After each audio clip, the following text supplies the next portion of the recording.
चलिए स्टार्ट करते हैं हम लोग। चूँकि हम लोग जानते हैं कि NIOS में 2 एग्ज़ाम्स होते हैं, 2 मीडियम में, एक पब्लिक एग्ज़ाम होते हैं और एक होता है ऑन डिमांड एग्ज़ाम, है ना। ये पब्लिक एग्ज़ाम है और ये ऑन डिमांड एग्ज़ाम है। अब मैंने चैप्टर वाइज कुछ इंपॉर्टेंट क्वेश्चन की लिस्ट बनाए हैं, उनको 3 से 4 एक्सरसाइज में बांटा है। ये वो क्वेश्चन है जो बहुत ज़्यादा रिपीट होते हैं और हर एक बार रिपीट होते ही रहते हैं। थोड़े से नंबर या थोड़े से वेरिएबल्स इसके वेरी कर सकते हैं, लेकिन लगभग 90% इन्हीं टाइप के क्वेश्चंस आते हैं, है ना।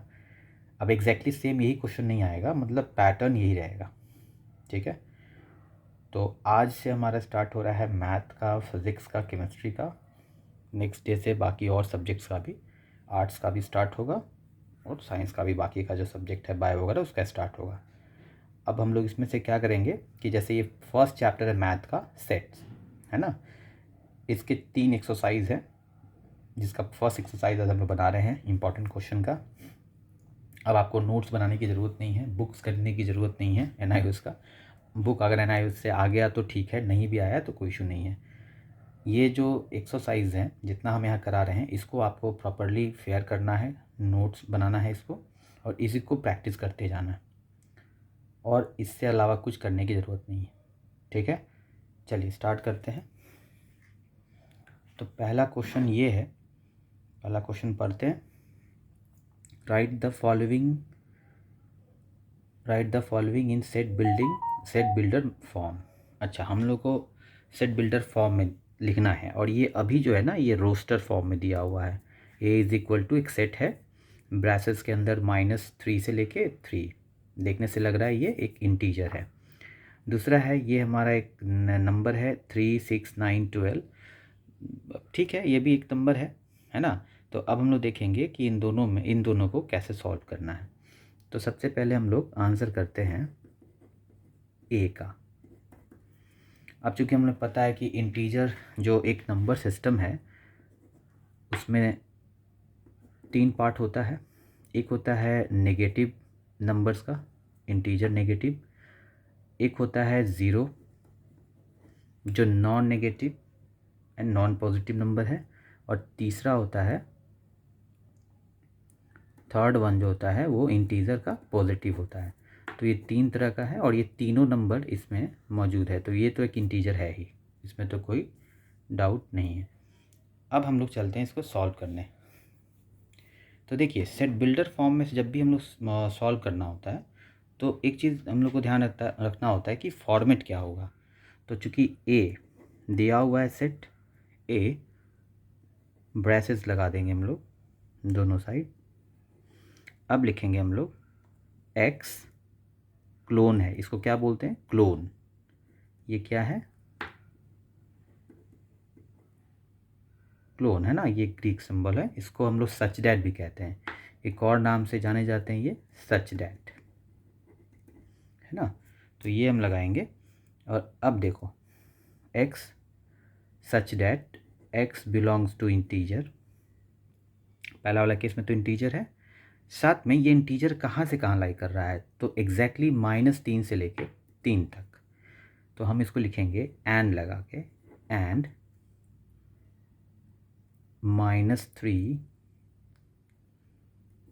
लेस देन और equal to X less than and equal to +3। अब मैंने ये क्यों लगाया, तो आप लोगों को पता होगा, पढ़े होंगे लोअर क्लास में। अगर लेस देन या इक्वल देन के नीचे ये बार लग गया, इसका मतलब क्या है कि ये इक्वल टू का साइन है, और इसको हम लोग इंक्लूडेड कहते हैं। इंक्लूडेड फंक्शन है ये, है ना। इंक्लूडेड का मतलब हो गया कि एग्जैक्टली -3 से एग्जैक्टली +3 तक हम लोग लेंगे। इंक्लूडेड रहता तो उसमें सिर्फ इस तरह से रहता, है ना, मतलब स्मॉलर और ग्रेटर रहता। इसको रिप्रेजेंट करने का तरीका अलग है। अगर एक्सक्लूडेड है तो हम जिस नंबर को दिया गया है वो नंबर छोड़ के उसके बाद वाला जो नंबर होगा, जैसे मान लो कि एक्सक्लूड होता तो ये 2 लेते, -2 से +2 तक लेते, पर इसमें तो बात ही नहीं। ये तो सीधा सीधी कह रहा है कि हम आपको रोस्टर फॉर्म दे रहे हैं, सेट बिल्डर में कन्वर्ट कीजिए। तो यहाँ से यहाँ तक पता तो चल गया ये क्या है, ये एक इंटीजर है। अब उसमें तीनों फॉर्म है, नेगेटिव का, ये पार्ट हमारा नेगेटिव इंटीजर है, ये ज़ीरो है और ये पॉजिटिव इंटीजर है, ये तीनों इंटीजर में आते हैं। तो हमने इसको क्या लिखा, x such that x belongs to z। ठीक है, x हमारा मेंबर को रिप्रेजेंट कर रहा है, इंटीजर्स को रिप्रेजेंट कर रहा है, और यहाँ पे कहा जा रहा है कि जो इंटीजर नंबर है वो -3 से लेके +3 के बीच में है, मतलब -3 से लेके 3 +3 तक है ना, उसके बीच में ये नंबर x लाई कर रहा है। तो ये हो गया हमारा पहले का आंसर। अब आ जाओ आंसर बी देखते हैं। देखो बी में हम डायरेक्टली ये नहीं कह सकते कि ये तो फिर नंबर है इसमें 3, 6, 9, 12। थोड़ा ध्यान से देखो तो एक सीक्वेंस है ना, ये सीक्वेंस अपने लोगों को पकड़ना है। तो अगर हम लोग 3 में मान लो कोई भी नंबर मल्टीप्लाई करते हैं, तो 3 में अगर मैंने 1 मल्टीप्लाई कर दिया तो आ जाएगा 3। 3 में अगर मैंने 2 मल्टीप्लाई कर दिया तो आ जाएगा 6। तो मतलब ये एक तरह से नेचुरल नंबर है ना जो मल्टीप्लाई किया जा रहा है। तो हम इसमें लिख सकते हैं b is equal to x such that x is equal to 3n and n belongs to natural number. ठीक है, अभी भी नेचुरल नंबर कहाँ तक बिलोंग करेगा, क्योंकि ये नंबर 12 ही तक आके ख़त्म हो जा रहा है। तो हम लोग यहाँ लिखेंगे n लेस देन और इक्वल टू 4, है ना, 4 तक करेंगे, क्योंकि देखो 3 × 3 9 एंड 3 × 4 12, तो यहीं तक करना है हम लोग को, तो एग्जैक्टली 4 तक करना है। तो इस तरीके से हमने बी वाले को भी बना लिया, है ना, लॉजिक है और कुछ नहीं है, सॉल्व हो गया। चलो अब देखते हैं हम लोग क्वेश्चन नंबर 2 में क्या है। क्वेश्चन नंबर 2 कह रहा है write the following in roster form. अब देखो उसमें हम लोग इस वाले टर्म में क्या थे, रोस्टर से सेट बिल्डर में आए। अब इसमें क्या है, सेट बिल्डर है, रोस्टर में जाना है। क्या है, सेट बिल्डर है, रोस्टर में जाना है।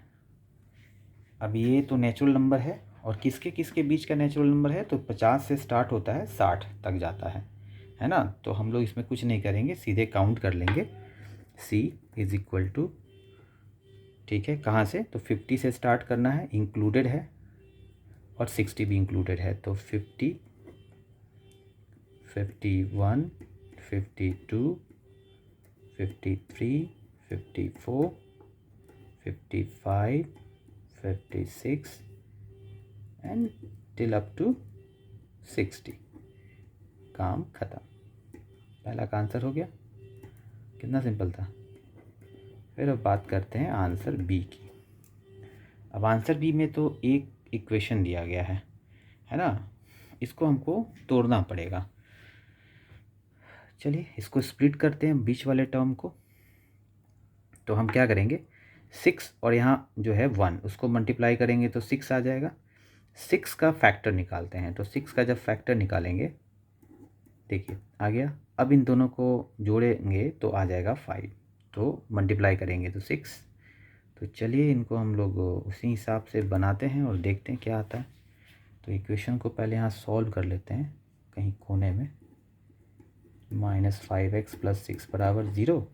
अब इसको हम स्प्लिट कर लेते हैं, है ना। स्प्लिट करते समय ध्यान देना है कि हमें स्प्लिटिंग थोड़ा ध्यान से करना है। तो अगर मान लो ये 5 है तो 3x - 2x कर दूंगा तो आ जाएगा, +6 = 0। अब इसमें से हमने x कॉमन ले लेना है, तो यहाँ बचेगा x - 3। यहाँ पे हम लोग -2 कॉमन ले लेते हैं, तो यहाँ पे हमारा आ जाएगा x - 3, क्योंकि 3 × 2 = 6 होता है। ठीक है, फिर मल्टीप्लाई करेंगे सेम आ जाएगा, माइनस बाहर निकले प्लस बराबर 0। अब इस केस में हमारा 2 सिस्टम बना। x - 3 को कॉमन ले लीजिए, तो x - 3 बाहर आ जाएगा, और फिर इसको इसके साथ लिख देंगे, तो x - 2 = 0। फिर देखो आगे बढ़ते हैं। अब इसमें x की जो वैल्यू आएगी, -3 = 0 = 3, x - 2 = 0 = 2। तो यानी कि 2 और 3 बिलोंग्स टू x। ये हो गया। अब हम लोग यहाँ पर लिखेंगे आंसर। देखो जो था इसी इक्वेशन को सॉल्व करने में था, ये इक्वेशन सॉल्व हो गया, काम खत्म, अब कुछ नहीं करना है। अब सीधे हम लोग जो दो आंसर आया है वही हम लोग यहाँ लिख देंगे। ये हो गया आंसर। ये ऐसा क्वेश्चन, ये दोनों क्वेश्चन एक एक नंबर में आएगा, या कभी कभी दोनों क्वेश्चन देके 2 नंबर में दे देता है, ठीक है ना। चलो अब देखते हैं थर्ड क्वेश्चन क्या है। यहाँ तक समझ में आ गया होगा। चलो थर्ड देखते हैं, थर्ड में क्या करना है। एग्ज़ाम आसान है, थोड़ा सा खाली सिस्टमैटिक पढ़ना है, सिस्टमैटिक पढ़ोगे तो हो जाएगा, कोई इशू नहीं है। गिवन दैट ए सेट दिया है 2 4 एंड बी एक में रोस्टर फॉर्म में लिखा है, एक में सेट बिल्डर फॉर्म में लिखा है। अब देखो इस तरह का क्वेश्चन को बनाने के लिए सबसे पहले हम लोग को क्या ज़रूरत है कि जो हमारा ये सेट बिल्डर नोटेशन है उसको पहले हम लोग कट डाउन करते हैं, फिर देखते हैं क्या। ए का तो क्लियर है कि ए का वैल्यू क्या है हमको पता है, तो जब इसको हम लोग बनाएंगे तो ए तो ऑलरेडी गिवन है, तो इसमें तो कुछ निकालना है ही नहीं। जो करना है हम लोग को बी में करना है। हम बी का देखते हैं क्या आता है। फिलहाल बी को is the solution of x, तो इसको पहले हम लोग करेंगे। तो अब चूँकि यहाँ कुछ नहीं है तो 1 है, तो इसको इसी तरह पहले सॉल्व करते हैं, फिर देखते हैं क्या आता है। तो सॉल्व करते समय 8 और 1 1 हो गया, यानी कि 8, इसके फैक्टर्स को निकालते हैं हम लोग। 4 2 ज़ा 8, 2 2 ज़ा 4, ठीक है। तो यानी कि हो गया हमारा 2 इंटू 2 इंटू 2। अब या तो ये 4 + 2 रहेगा, ज़्यादा बेटर रहेगा। तो अब हम लोग यहाँ पे x² प्लस इसको लिख लेंगे हम लोग 2x + 4x + 8 = 0। अब इसमें से कॉमन ले लेते हैं x, तो x + 2, इसमें से भी हम लोग 4 कॉमन ले लेते हैं, तो यहाँ बचेगा x + 2, 4x 4 2 8, x + 4 x + 2, 0 तो रहेगा ही। अब देखो अब मजा आएगा। अब हम लोग दोनों को अलग अलग वैल्यू निकालते हैं, तो ऑब्वियसली बात है, तो ये वैल्यू कैसे निकलेगी, तो एकदम सिंपल तरीके का है। तो x + 4 को 0 के बराबर करो तो x बराबर आ जाएगा -4। x + 2 को जब 0 के बराबर करेंगे तो x का वैल्यू आ जाएगा -2। तो अब हमारे पास x के 2 जवाब आ गए, तो एक तो लिख लेंगे -2 और एक लिख लेंगे -4। अब ज़रा देखो ध्यान से, क्या ये दोनों सेट सिमिलर है? बिल्कुल नहीं है। तो हम लोग इसमें कमेंट कर सकते हैं कि ये सेट हमारा वैल्यू तो निकल गया, पर बेसिकली ये सेट क्या है, ये एक डिसजॉइंट सेट है, क्योंकि ये कॉमन नहीं है।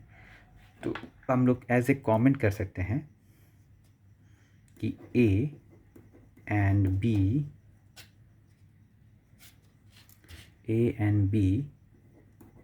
are disjoint set।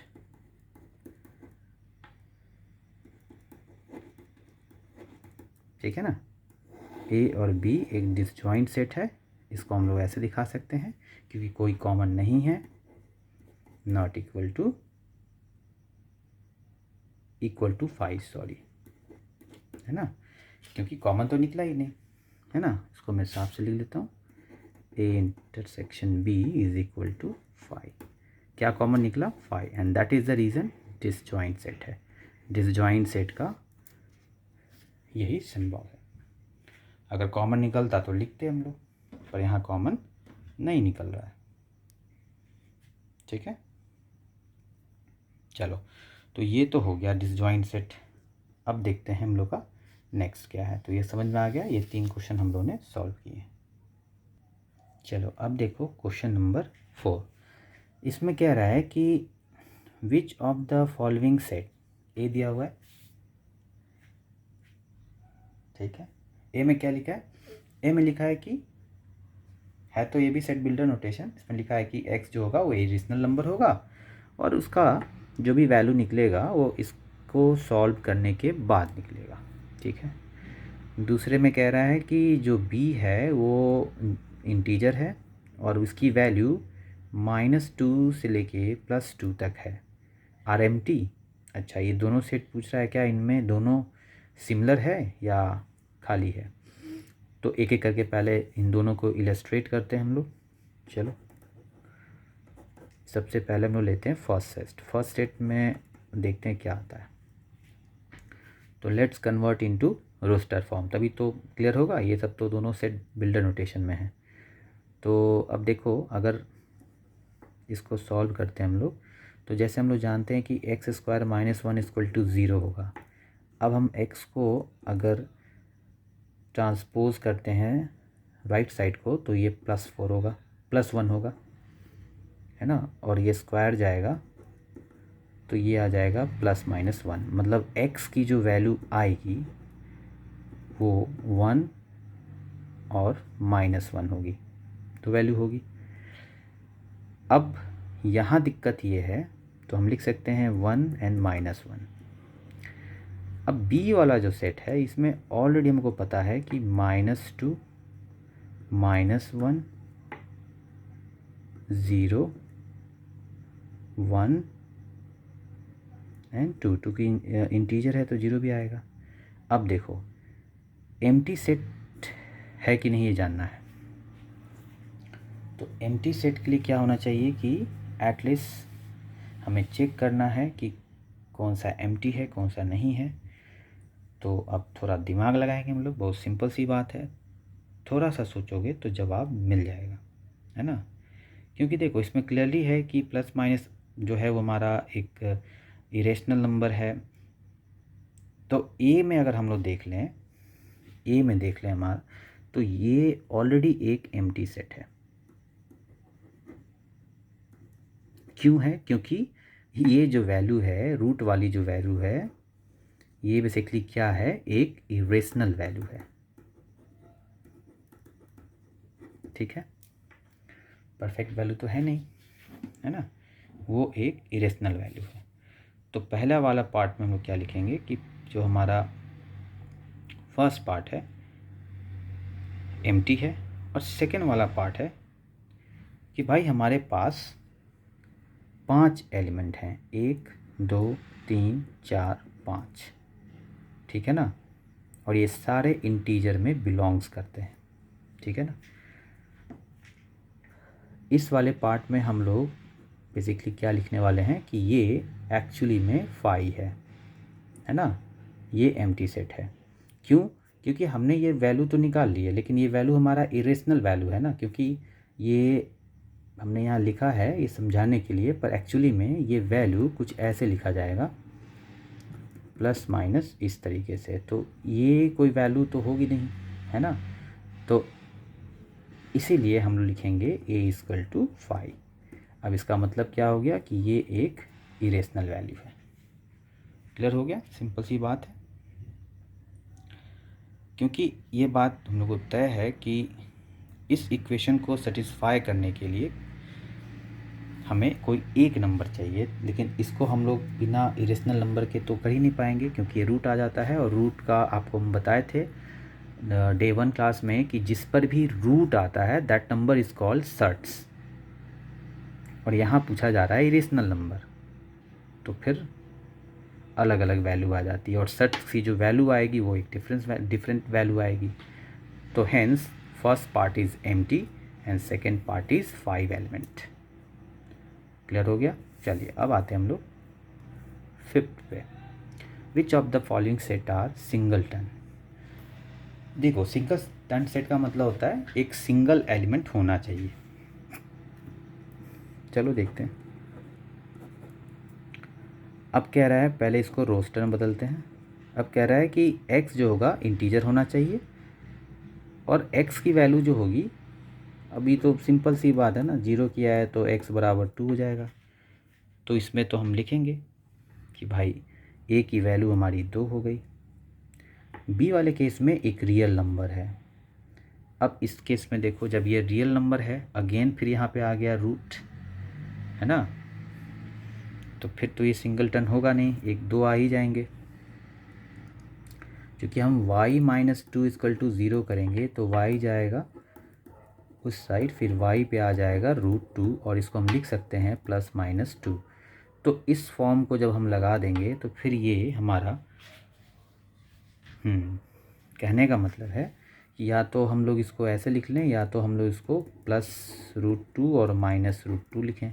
तो उस केस में भी ये 2 वैल्यू दे रहा है ना, ये 2 वैल्यू दे रहा है, तो फिर ये तो सिंगल हुआ नहीं। ए तो सिंगल है पर बी के 2 वैल्यू आ रहे हैं। ठीक है, एक आ जाएगा +√2 और दूसरा आ जाएगा -√2। तो ये सिंगलटन तो होगा नहीं। ये सब बनाने में मज़ा आता है। तो ये तो होगा नहीं और ये होगा सिर्फ ओनली दिस, क्योंकि इसमें सिंगलटन का डेफिनेशन ही है कि मिनिमम और मिनिमम एक ही होना चाहिए, ना एक से ज़्यादा ना एक से कम। चलो, तो ये सिंगलटन आ गया। अब हम लोग देखते हैं अपने 6ठे नंबर वाले क्वेश्चन में। कुछ इस सबसे फैक्टराइजेशन है और कुछ नहीं है। चलो, 6ठा नंबर वाला क्वेश्चन भी उसी टाइप का है, इसमें भी ज़्यादा कुछ नहीं है। अभी कह रहा है कि इफ़ ए, ठीक है, a prime number less than 5। Prime number पता है क्या होता है? जो जिसका फैक्टर 1 हो और वो नंबर खुद हो इटसेल्फ, ओनली 2 ही फैक्टर एग्जिस्ट करता है। तो चलो देखते हैं। वो होना चाहिए एन लगा हुआ है, b is equal to even prime number, then is b a proper subset of a। चलो एक एक करके बनाते हैं। पहले देखते हैं फर्स्ट वाले का क्या रेजोल्यूशन आता है। तो a वाले केस में क्या बोल रहा है? लेस देन 5 है ना, तो 5 से 2 हो जाएगा 3, 2 ही तो आएंगे, 2 और 3। चलो ठीक है, बी वाले केस में देखते हैं। इवन प्राइम नंबर में सिर्फ एक ही नंबर आता है, वो है 2, ठीक है ना। इवन प्राइम नंबर में सिर्फ एक ही नंबर आता है, वो है 2। अब देखो, अब ये कह रहा है, तो क्लियरली लग रहा है कि जो बी है वो प्रॉपर सबसेट है ए का, मतलब बी के सारे एलिमेंट ए में हैं, तभी तो प्रॉपर सबसेट होगा। क्लियर है।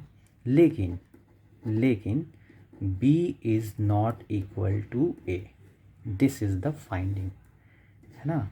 मतलब b के सारे एलिमेंट a में तो हैं पर b a के बराबर नहीं है, क्योंकि इक्वल से तब होता है जब दोनों के डोमेन्स यानी कि दोनों के एलिमेंट सिमिलर हों। ठीक है, तो मज़ा आया। सिंपल क्वेश्चन है ये सब, है ना। और हेंस इसीलिए हम लोग कह सकते हैं कि प्रॉपर सबसेट है, और ये दोनों कंडीशन फुलफिल हो रहा है, तो इसका मतलब है कि जो यहाँ पर B है is a proper subset of A होगा। ठीक है, चलो मैथ के फर्स्ट चैप्टर का एक यूनिट, एक एक्सरसाइज ख़त्म हो गया। इसमें टोटल 3 एक्सरसाइज है, ठीक है। उसके बाद ये चैप्टर समाप्त हो जाएगा। तो आज आप इसका नोट्स बना लीजिएगा, 6 क्वेश्चन का है, ठीक है ना। ठीक है, इसमें ये एक्सरसाइज 1 है, इसमें टोटल 3 एक्सरसाइज हैं, जिसमें आज मैंने पहला करा दिया है। ठीक है, ओके, थैंक यू।